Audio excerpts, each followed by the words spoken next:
করা যায়, নরম আচরণ দিয়ে যেটা অর্জন করা যায়, কঠোরতা দিয়ে সেটা পারা যায় না।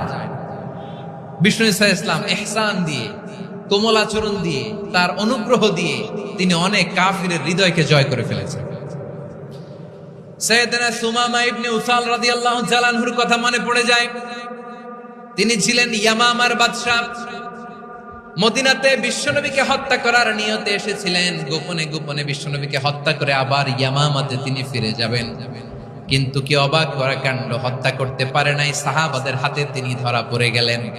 সাইয়েদনা সুমামা ইবনে উসাল রাদিয়াল্লাহু তাআলা আনহু হত্যার নিয়তে আসলেন, কিন্তু হত্যা করতে পারলেন না। সাহাবারা ওনাকে ধরে ফেললেন, ধরে মসজিদে নববীর পিলারের মধ্যে বেঁধে রাখলেন।